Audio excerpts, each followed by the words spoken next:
Ukraine के बीच में इस वक्त भयंकर जंग छिड़ी है जो खत्म होने का नाम ही नहीं ले रही है। वहीं दूसरी तरफ अब रूस यूरोप के साथ भी लड़ाई लड़ता नजर आ रहा है और ये लड़ाई है जुबानी जंग। और इस जंग के अंदर अब परमाणु धमकी भी दे दी गई है। रूस के राष्ट्रपति के राइट हैंड कहे जाने वाले दिमित्री मेदवेदेव ने बड़ी चेतावनी जारी की है। तो उन्होंने क्या कुछ कहा है, इस पर ज्यादा चर्चा के लिए इस वक्त हमारे साथ न्यूज रूम में मौजूद है सोनम। तो सोनम से जानेंगे कि उन्होंने बयान में क्या कहा है। तो रूस के पूर्व राष्ट्रपति हैं दिमित्री मेदवेदेव और वो रूसी सुरक्षा परिषद के उपाध्यक्ष भी हैं। उन्होंने यूरोप और यूरोपीय नेताओं को सीधे तौर पर चेतावनी देते हुए कहा है कि आप हमारा इम्तिहान ना लें और रूस का जो धैर्य है यानी कि पेशेंस है उसको आप उसकी वीकनेस मत समझें, कमजोरी समझने की भूल ना करें, क्योंकि जो यूरोपीय शक्तियां हैं वो रूस के साथ युद्ध अफोर्ड नहीं कर सकती। साथ ही उन्होंने कहा कि यूरोप जो है एक ठंडा और अनप्रिपेयर्ड कॉन्टिनेंट है जो एक ऐसे युद्ध के कगार पर है जिसे वो जीत ही नहीं सकता। और यहाँ पर अब जो परमाणु धमकी की बात चल रही है तो उन्होंने सीधे चेतावनी देते हुए कहा कि अगर यूरोपियन यूनियन लीडर्स जो हैं रशिया के खिलाफ युद्ध छेड़ने की गलती करते हैं तो हम बता दें कि जो वेपन्स ऑफ मास डिस्ट्रक्शन है यानी कि सामूहिक विनाश के जो हथियार हैं उसमें ये जो है संघर्ष है, ये कॉन्फ्लिक्ट बदल सकता है और किसी भी संघर्ष के जो है विनाशकारी परमाणु टकराव यानी कि न्यूक्लियर कॉन्फ्लिक्ट में बदलने का खतरा है अगर सीधे सीधे यूरोप इस युद्ध में एंट्री करता है। दिमित्री मेदवेदेव ने कहा कि जो सामूहिक विनाश के हथियार हैं यानी कि जिनसे मास डिस्ट्रक्शन हो सकता है वो काल्पनिक नहीं है। ये मत सोचिए कि वो सिर्फ हाइपोथेटिकल हैं, वो वास्तविक हैं, तात्कालिक हैं और बहुत ही भयावह हैं। उन्होंने कहा कि यहाँ पर यूरोप को सावधान रहना होगा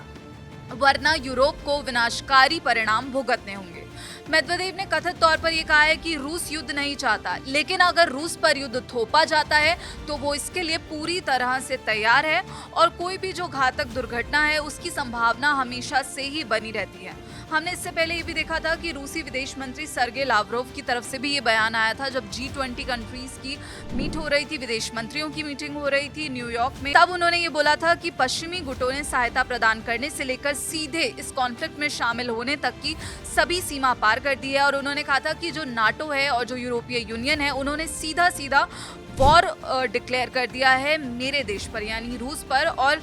सीधा सीधा ये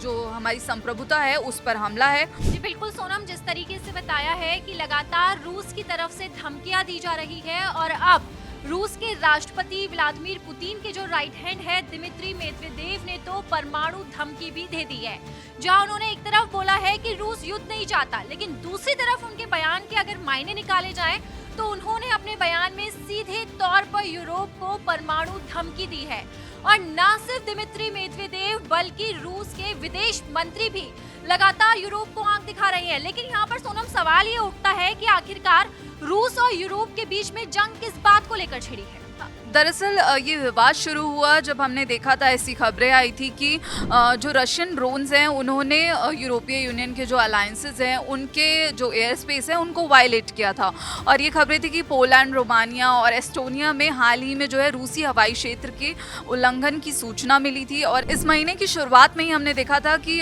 पोलैंड ने जब ये रशियन ड्रोन्स ने एयर स्पेस का वायलेशन किया था तब उन ड्रोन्स को मार गिराया था और सीधे सीधे ये था कि युद्ध शुरू होने के बाद से ही नाटो क्षेत्र में ये इस तरह का पहला अतिक्रमण था जब रशियन जो ड्रोन्स थे उन्होंने यूरोपीय यूनियन के जो एयर स्पेस है उनको वायलेट किया था और यहाँ से ये तनाव शुरू होता गया। अनुराधा, आपको याद होगा कि जब इन दोनों के बीच में वॉर ऑफ वर्ड्स हुआ था तब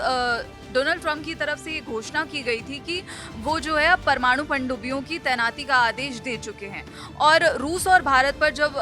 ट्रंप ने डेड इकोनॉमी वाली टिप्पणी की थी इसके बाद ही जो पूर्व रूसी राष्ट्रपति हैं दिमित्री मेदवेदेव उन्होंने डेड हैंड की चेतावनी का हवाला दिया था। अब डेड हैंड क्या होता है? डेड हैंड जो है एक secretive semi automated Russian command system है जिसका संदर्भ तब इस्तेमाल किया जाता है जब